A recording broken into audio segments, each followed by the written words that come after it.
Так, всем привет, у нас сегодня...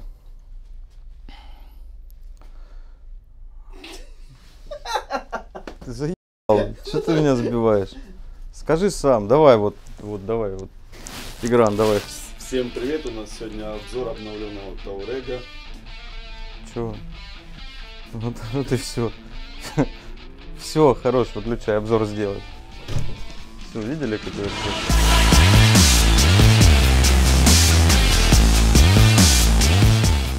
Всем привет, у нас сегодня обзор Touareg, но не обычный обзор Touareg, этот Touareg у нас уже был, и он к нам вернулся на дооснащение, в нем был заменен магнитофон, убран процессор, поставлен новый моноблок, новый сабвуфер, также добавили АГМ аккумулятор. Сейчас я расскажу подробнее про изменения, и мы снова посмотрим эту машину, потому что обзор у нас был достаточно давно, а вы ленивые все жопы и не смотрите видео старые, которые были, а только то, что у вас в новостях есть. Вот у вас в новостях этот Touareg, и тот, кто не видел его первый раз, сейчас увидит улучшенную версию. Также мы на нем покатаемся и обязательно послушаем музыку на наш чудо-микрофон, которому уже жить осталось недолго, но он еще держится. Тигран, я же тебя попросил починить. Короче, вот он... Ну, еще что-то записывает. И сегодня послушаем Touareg. И начнем мы с чего? Что обычно все бросят. Начнем с кота.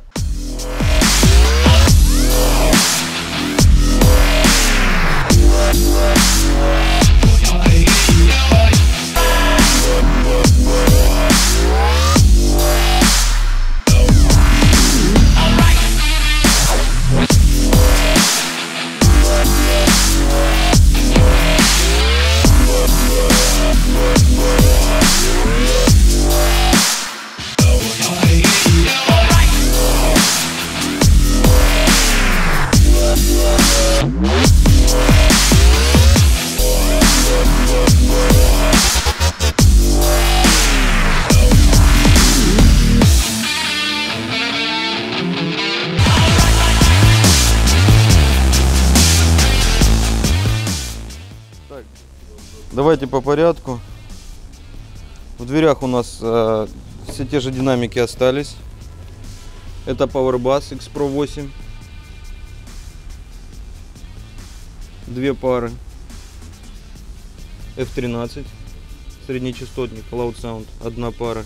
И две пары 413 P-Audio тайских.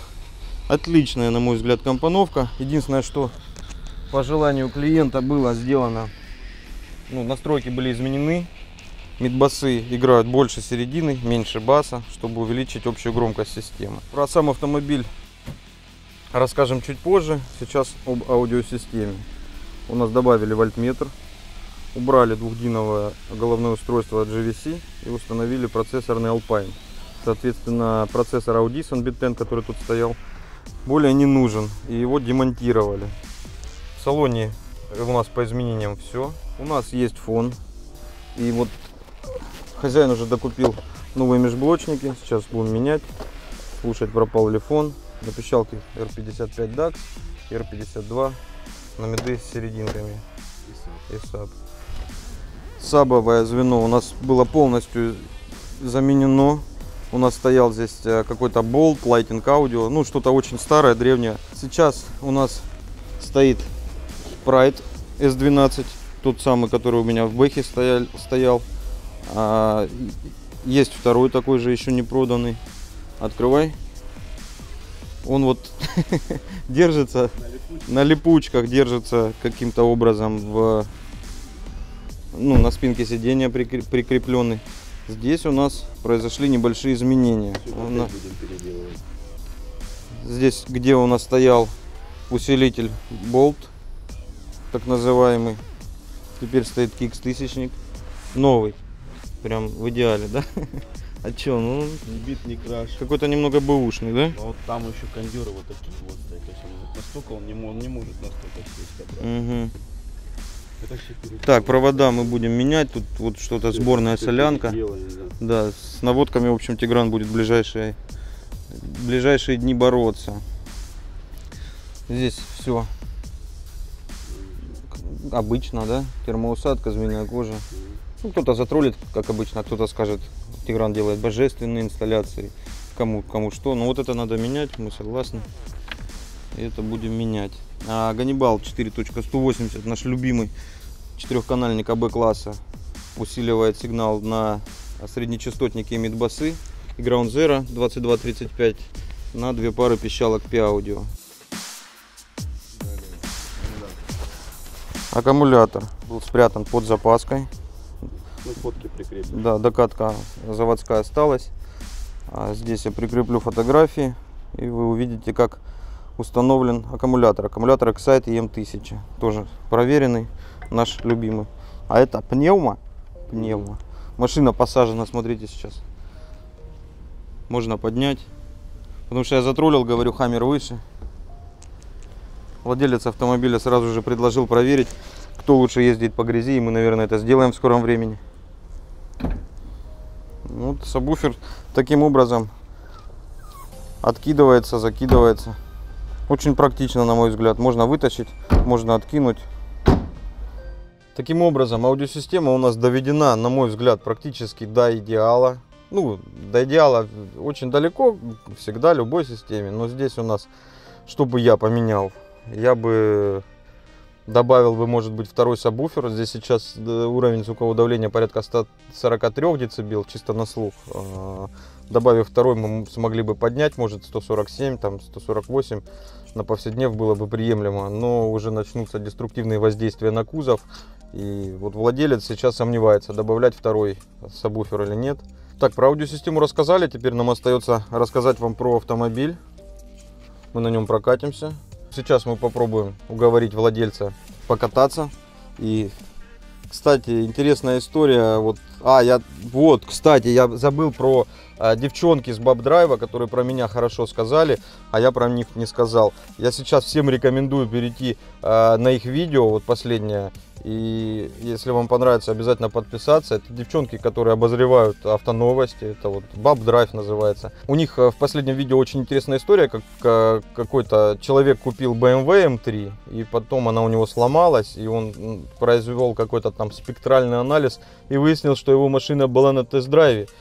И не у абы кого, а у такого тест-драйвщика, что я бы эту машину пошел продавать в 2 раза дороже. Но он там начал какие-то рамсы, суды, что-то такое. В общем, подробнее об этом перейдите по-братски к девчонкам, подпишитесь, потому что они вот про меня сказали, я вот не могу в долгу остаться. Очень мне нравится, очень харизматичная ведущая. Они вдвоем делают эти видео, пишут тексты, хорошая камера, свет, там у них микрофон. В общем, очень стараются, и канал такой достаточно внушительный, там под 80 тысяч подписчиков. Присутствует юмор. А сиськи, сразу я вам говорю, не просите их показать, они, по-моему, на это не ведутся. Хотя я не все выпуски смотрел, может... Жора попросил меня показать сиськи. В следующий раз не будет сисек. Пиздец тебе. Специально для тебя.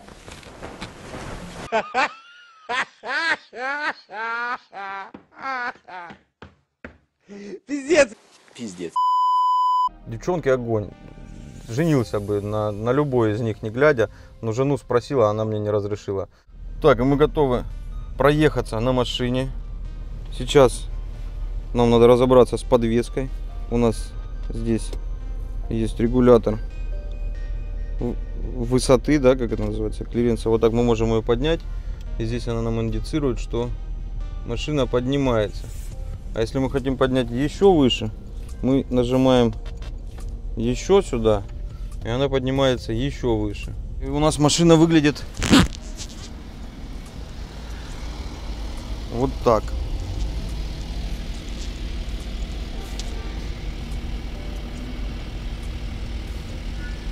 А если мы сделаем в самый низ, это еще не самый низ, да? Еще раз, да, надо? Сейчас мы будем посажены же есть. Все. Теперь у нас тачка выглядит вот так. Еще бы, да, чуть-чуть. Еще бы сантиметрик, 2, 3, 5. Я с вами согласен. Ну и так неплохо. Так, первое, что мы на что обращаем внимание, очень тихо в машине. В ней сделана дополнительная шумовиброизоляция для музыки и для комфорта езды. Я вот сейчас нету такое ощущение, что я еду там в джипе. Вот она когда низко посажена, едешь в принципе как на такой большой легковушке. Ну, конечно, чувствуется, что сидишь выше, чем обычно. Но вот дискомфорта, который я испытываю там вот в джипах, я сейчас не испытываю, мне комфортно ехать. В джипах меня вечно парит, что вот это вот в Хаммере недавно проехался, сидишь как в автобусе, в маршрутке как будто бы. Здесь такого ощущения нету. Очень приятно. Вместе с тем есть уверенность, что я сейчас могу куда-нибудь на бордюр запрыгнуть на какой-нибудь. Огромные зеркала, просто огромные. Покажи. Я вообще полдороги в них вижу. Для меня это такой комфорт. Кто-то с музыкой поехал, слышал? Подвеска жестковата. Но и при этом управление, острое достаточно для такой большой машины. То есть вот кочка, чувствуется.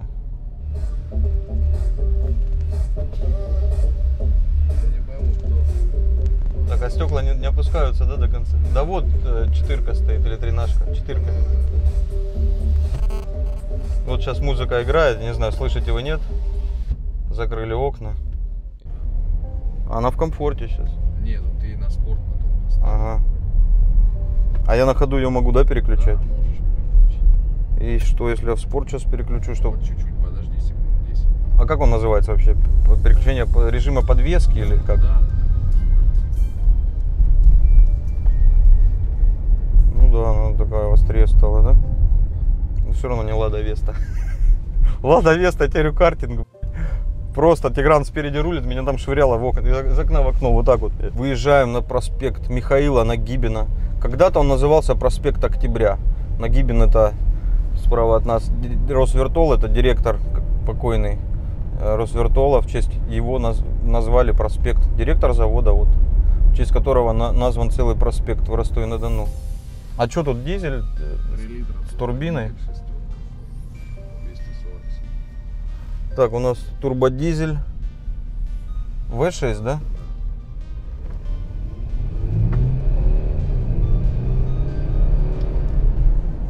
Ну да, стреляет. Прикольно.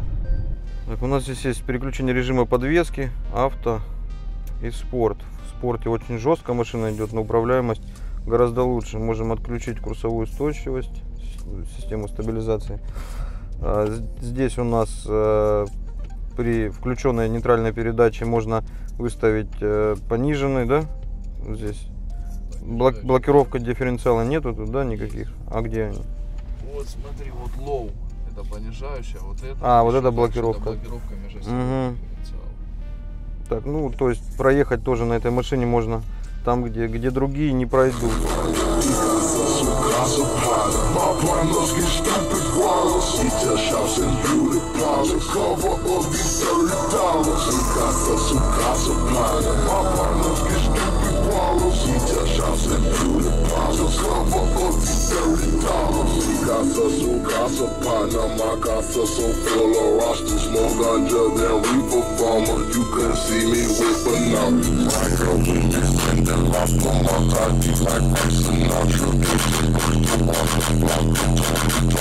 Falling flogger, say like the morning after. Try me, then your skull is fucking dropping your house. The sun so sad that your first thought of capture. You can't hide it, boiling water. My back just can't cross the border. Your girl's a major snorter, but that bitch ain't worth a quarter. Don't give that another thought. If you serve me and you shot her, cause I have ate the quarter. Send my goons to do the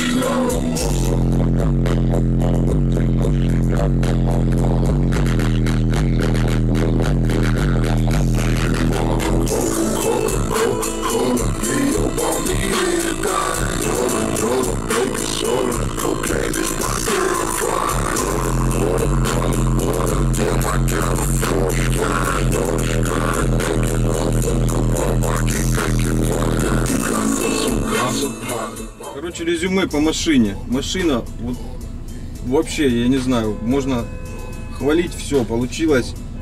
Она мягкая, комфортная, быстрая. Ну, в меру быстрая, да, это не спорткар, но динамики тут хватает более чем с головой. У нее хорошая проходимость. у него отличная шумоизоляция теперь, у него отличная музыка. То есть на машине можно сесть, поехать куда угодно, для любых целей. Она на повседнев подходит. Она подходит для бездорожья, она подходит для отдыха всей семьей, для покатушек вечером по городу. То есть получилось так, что в машине не докопаешься ни до чего. Она однообъемник, здесь можно сделать бас сумасшедший, ездить на соревнования, да, вот как в седанах мы не ограничены. То есть для любых целей тачка получилась вот огонь. Я, наверное, не буду говорить про то, насколько она практична и запчасти на нее дешевые, и хороша ли она в обслуживании. Это немец, и наверняка он отличаться будет от японцев в худшую сторону. И это, наверное, вот единственный минус вот этой тачки, что ее не очень дешево обслуживать. Но если вы катаетесь на дорогом, хорошем автомобиле, ну, это закономерно, если вам за него приходится еще и много платить.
Настройки магнитолы часто спрашивают, сейчас я вам покажу. Обычные настройки, как у нас настроен кроссовер. Сабвуфер у нас подрезан, вот неправильно он подрезан на 80. Я его еще не настраивал, сейчас буду настраивать. 63 герца мы режем сверху, 24 децибела на октаву, 4-й порядок. Переключаемся кнопкой Band. Снизу мидбасы подрезаны на 80 и чуть-чуть добавлен еще фильтр на усилке. Где-то на 500 они перестают играть. Ну, хозяин попросил распустить, и мы сделали на них больше середины, они играют выше, но при этом меньше панчат. Подрезали на усилителе. То есть не 80, а у нас там по факту где-то 100-125, возможно, срез стоит. Сверху эта полоса подрезана на 4 кГц. На ней же у нас висят F13, подрезанные снизу на усилке. И пищалки 8 кГц 4-м порядком порезаны. Магнитофон. Один из моих любимых. Я до сих пор его считаю одним из самых лучших. Если не самым лучшим. Если бы он читал USB, ему бы не было цены. Супер живая графика. Супер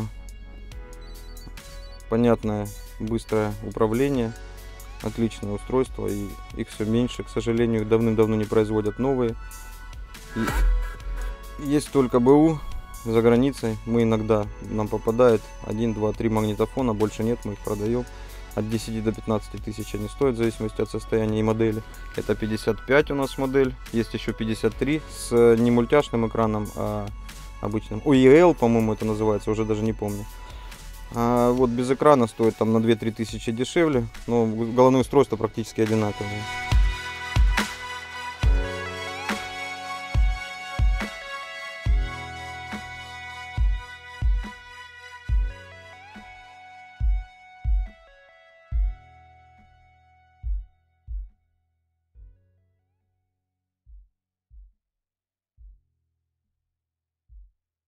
Когда ты купишь себе одежду нормальную? Я купил, кстати, ну вот, смотри, комбинезон четкий. Марио. Все, обзор Тиграна закончили. Его аж перетипало вот так вот. И ты в этот момент раз динамики. Красиво. А нахуй ты сейчас все снимаешь? Показывай это, Урега. Только красиво показывай. И пой. Не, армянскую что-нибудь можешь? Давай, короче.